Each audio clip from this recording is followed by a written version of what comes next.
হে আমার রব, আমি জানি না কখন কিভাবে কোথায় আমার মৃত্যু হবে। আল্লাহ, তুমি আমার সব গুনাহ মাফ করে দাও। যখন আমি জান্নাতুল ফেরদাউস যাবার যোগ্য হব, তখনই আমার মৃত্যু দিও। হে আল্লাহ, তুমি আমাকে সঠিক দিনের পথে চলার তৌফিক দান করো। আমার সকল জানা অজানা পাপ ক্ষমা করে মৃত্যুকে সহজ করে দাও। হে আল্লাহ, আমি তোমার কাছে উত্তম মৃত্যু চাই। হে আল্লাহ, আমাকে ক্ষমা করুন এবং আমার উপর রহম করুন। আপনি তো সর্বশ্রেষ্ঠ ক্ষমাকারী ও রহমকারী। হে আল্লাহ, আমি আপনার কাছে আশ্রয় প্রার্থনা করছি।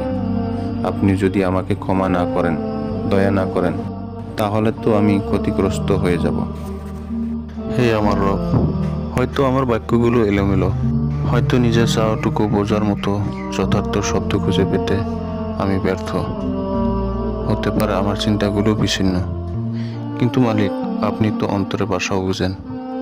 মুখে যা উচ্চারণ করতে ব্যর্থ হয়, হৃদয়ে যা সাজিয়ে নিতে হিমশিম খায়, এসবের কোনো কিছুই আপনার অজানা নেই।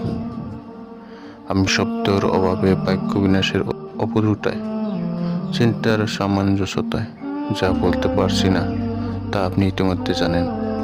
সুতরাং আমার ব্যর্থতাকে আপনার দয়ার দ্বারা আমার অন্তরে চাওয়াটুকু পূরণ করে দিন।